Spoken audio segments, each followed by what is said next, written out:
ചന്ദ്രൻ ഇന്ന് മനുഷ്യരാശിയുടെ വലിയൊരു സ്വപ്നമായിരിക്കുകയാണ്. അപ്പോളോ ദൗത്യങ്ങൾക്ക് ശേഷം മനുഷ്യനെ ചന്ദ്രനിലെത്തിക്കാനായി വരും വർഷങ്ങളിൽ നാസ പദ്ധതിയിടുന്ന ആർട്ടിമിസ് ദൗത്യം സജീവമായി മുന്നോട്ട് പോയിക്കൊണ്ടിരിക്കുകയാണ്. ആർട്ടിമിസ് ദൗത്യത്തിൻ്റെ ആദ്യഘട്ട ദൗത്യങ്ങൾ വിജയിച്ച ശേഷമാകും മനുഷ്യനെ എത്തിക്കുന്ന ദൗത്യം തുടങ്ങുക. ഇതിന് ചിലപ്പോൾ കുറച്ച് വർഷങ്ങളെടുത്തേക്കാം. അപ്പോളോ ദൗത്യങ്ങളെ ചന്ദ്രനിൽ എത്തിച്ചത് നാസയുടെ ഐതിഹാസിക റോക്കറ്റായ സ്റ്റോൺ 5 ആണ്. 50 വർഷത്തോളം ഈ മേഖലയിൽ അനുഭവപ്പെട്ട മരവിപ്പ് സ്റ്റോൺ 5ൻ്റെ പ്രസക്തി ഇല്ലാതാക്കി. തുടർന്ന് ആർട്ടിമിസ് ദൗത്യത്തിൻ്റെ ആശയം വന്നപ്പോൾ ബ്ലൂ ഒറിജിൻ, സ്പേസ് എക്സ് തുടങ്ങി പല മുൻനിര സ്വകാര്യ കമ്പനികളുടെ റോക്കറ്റുകളും നാസ പരിഗണിച്ചെങ്കിലും ഒടുവിൽ സ്റ്റോൺ 5നൊരു പിൻഗാമിയെ സ്വയം നിർമ്മിക്കാൻ തീരുമാനിക്കുകയായിരുന്നു. അങ്ങനെയാണ് സ്പേസ് ലോഞ്ച് സിസ്റ്റം പിറന്നത്. ചന്ദ്രനിൽ സ്ഥിരമായി മനുഷ്യ സാന്നിധ്യം ഉറപ്പിക്കാനും ചൊവ്വ ഉൾപ്പെടെ മറ്റിടങ്ങളിലേക്കുള്ള ദൗത്യങ്ങൾക്ക് ഇടത്താവളമാക്കാനും അങ്ങനെ ഭൂമിക്ക് വെളിയിലേക്കുള്ള മനുഷ്യരുടെ എല്ലാ പ്രവർത്തനങ്ങളുടെയും അച്ചുതണ്ടാക്കാനുമാണ് ദൗത്യം ലക്ഷ്യമിടുന്നത്. ആർട്ടിമിസ് ദൗത്യങ്ങളിൽ ഒന്നു മാത്രം, വേറെയും പല ദൗത്യങ്ങളും പല രാജ്യങ്ങളും അണിയിച്ചൊരുക്കുന്നുണ്ട്. ചന്ദ്രനിൽ കോളനി സ്ഥാപിക്കാനും 100 പേരെ അവിടെ താമസിപ്പിക്കാനും ഒരു വികസിത രാജ്യത്തിൻ്റെ വാർഷിക ബഡ്ജറ്റോളം തുക ചെലവാകും. ചരക്കു നീക്കത്തിനു മാത്രം 1,00,000 കോടി രൂപ ചെലവാകും.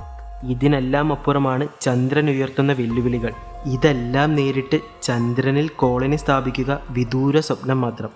അതേസമയം ഇന്നു നാം കാണുന്ന ഇൻ്റർനെറ്റും സ്മാർട്ട് ഫോണും വരാൻ പോകുന്ന ഡ്രൈവറില്ലാ കാറും ഒരു കാലത്ത് ഇതുപോലെ വിദൂരമായ സ്വപ്നങ്ങളായിരുന്നു എന്നും ഓർക്കണം. മനുഷ്യർ ചന്ദ്രനിലെത്തിയാൽ താമസിക്കുന്നതെവിടെയെന്ന് പല ചിന്തകളുമുണ്ട്. ചന്ദ്രനിലെ ബേസുകൾ സംബന്ധിച്ച് പല രൂപകൽപ്പനകളും പലരും ചെയ്തിട്ടുണ്ട്. ഈ കൂട്ടത്തിൽ കൗതുകകരമായ ഒരു ഡിസൈൻ ഇപ്പോൾ പുറത്തു വന്നിരിക്കുകയാണ്. നാസയുടെ ഫണ്ടിങ്ങോടെ പ്രവർത്തിക്കുന്ന യൂണിവേഴ്സിറ്റി ഓഫ് അരിസോണയുടെ കോളേജ് ഓഫ് എഞ്ചിനീയറിംഗിലെ ഗവേഷണ സംഘമാണ് ഡിസൈനു പിന്നിൽ. ഭൂമിയിൽ നിന്ന് 1/2 കിലോ സാധനങ്ങൾ ചന്ദ്രനിലെത്തിക്കാൻ 36 ലക്ഷം രൂപ ചെലവ് വരും.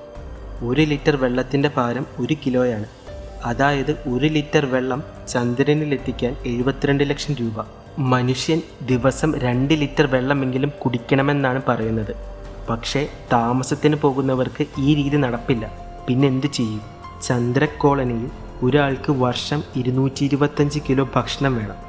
നേരത്തെ പറഞ്ഞ കണക്ക് വെച്ച് ഈ ഇനത്തിൽ വർഷം ഒരാൾക്ക് ചെലവ് 113 കോടി രൂപ.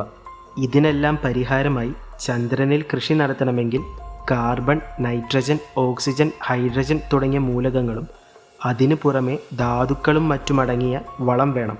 ഇത് കൊണ്ടുപോകാൻ ആദ്യം നല്ല തുകയാവും. ഇതെല്ലാം ചെയ്താലും ഫലമുണ്ടാകുമോ എന്ന ചോദ്യം ബാക്കി. ആദ്യഘട്ടത്തിൽ വായു നിറച്ച റെഡിമെയ്ഡ് വീടുകൾ ചന്ദ്രനിൽ എത്തിക്കണം.